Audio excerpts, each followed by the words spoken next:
Assalamualaikum warahmatullahi ta'ala wabarakatuh. Balik lagi di channel Indra Edu. Nah, dalam kesempatan kali ini kita akan belajar bersama lagi, yaitu pertemuan kedua materi mata pelajaran Pendidikan Pancasila kelas 9 SMP MTS Sederajat. Untuk itu, adapun submaterinya dalam video kali ini adalah terkait dengan hubungan Pancasila dengan Undang-Undang Dasar Negara Republik Indonesia tahun 1945.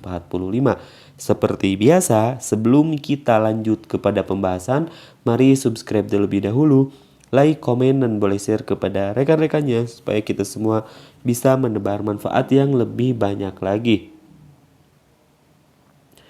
Adapun tujuan pembelajarannya, kalian diharapkan mampu memahami materi tentang hubungan Pancasila dengan Undang-Undang Dasar Negara Republik Indonesia tahun 1945. Nah, Pancasila tentunya merupakan dasar negara. Selain dasar negara, Pancasila pun merupakan pandangan hidup bangsa dan ideologi negara. Adapun Undang-Undang Dasar Negara Republik Indonesia tahun 1945 merupakan konstitusi negara Indonesia.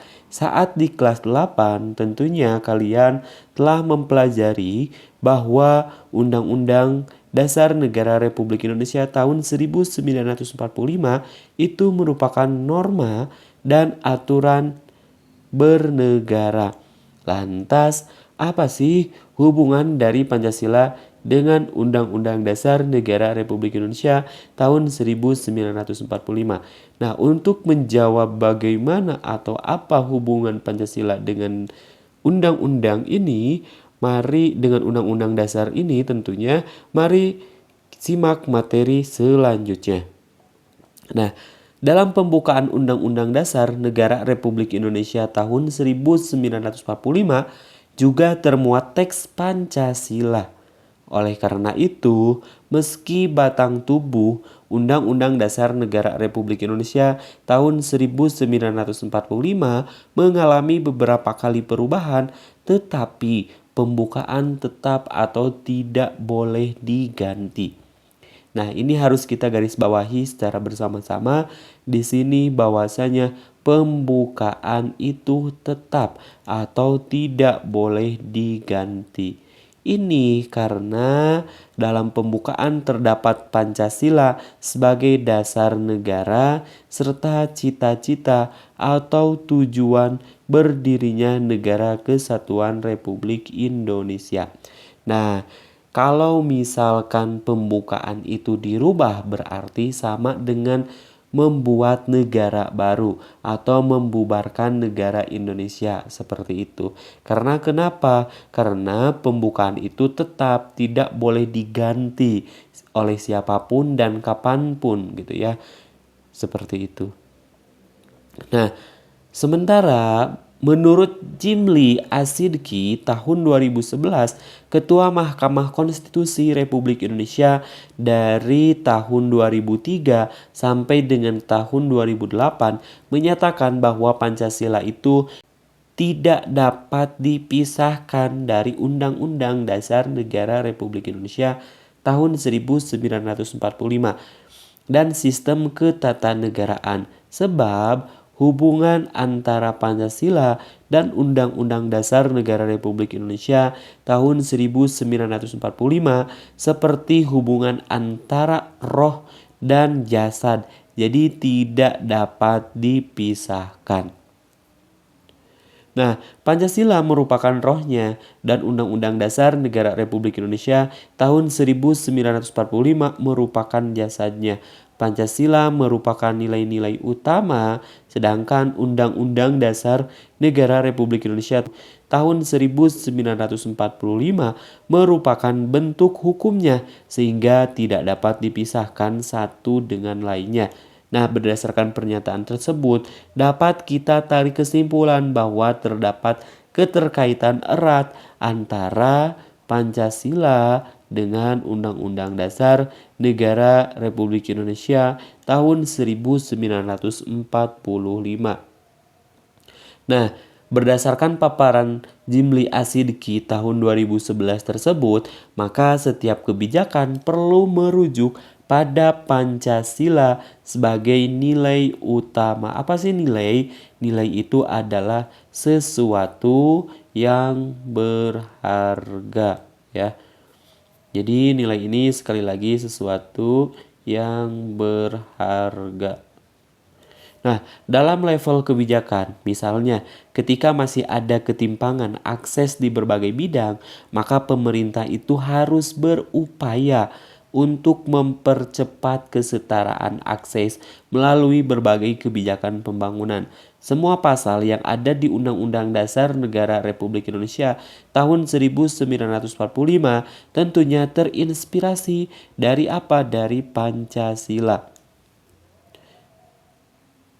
Nah, dalam Undang-Undang Dasar Negara Republik Indonesia tahun 1945, di setiap pasal secara jelas terinspirasi atau merujuk Pancasila, di antaranya ada sila yang pertama di sini ya. Sila pertama atau sila ke-1. Nah, pasal 29 ayat 1 berbunyi, negara berdasar atas ketuhanan yang Maha Esa, dan ayat 2 berbunyi, negara menjamin kemerdekaan tiap-tiap penduduk untuk memeluk agama masing-masing dan untuk beribadah menurut agama dan kepercayaannya itu. Nah, pasal ini sangat jelas merujuk pada sila yang pertama. Kita lanjutkan sila yang kedua gitu ya. Nah, dalam pasal 27 ayat 2 berbunyi, tiap-tiap warga negara berhak atas pekerjaan dan penghidupan yang layak bagi kemanusiaan. Pada pasal 34 ayat 2 berbunyi, negara mengembangkan sistem jaminan sosial bagi seluruh rakyat dan memberdayakan masyarakat yang lemah dan tidak mampu sesuai dengan martabat kemanusiaan. Nilai kemanusiaan pada sila kedua sudah jelas mengilhami pasal tersebut. Kita lanjutkan sila yang ketiga. Nah, pada pasal 31 ayat 5, pemerintah memajukan ilmu pengetahuan dan teknologi dengan menjunjung tinggi nilai-nilai agama dan persatuan bangsa untuk kemajuan peradaban serta kesejahteraan umat manusia. Nampak terlihat bahwa pasal tersebut didasarkan pada semangat persatuan bangsa yang merupakan sila ketiga. Kita lanjutkan sila yang keempat.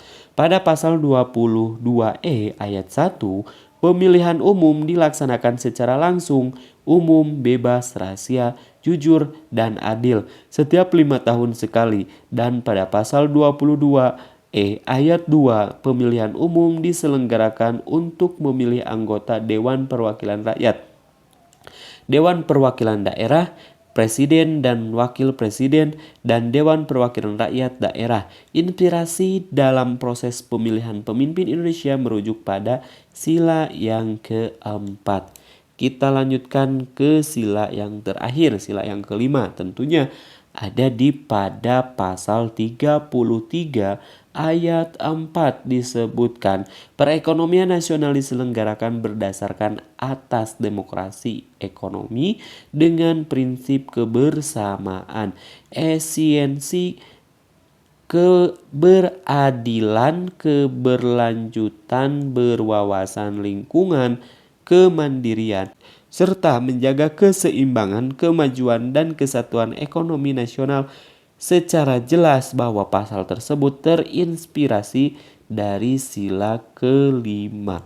Jadi, dalam Undang-Undang Dasar Negara Republik Indonesia tahun 1945, di setiap pasal secara jelas terinspirasi atau merujuk pada Pancasila.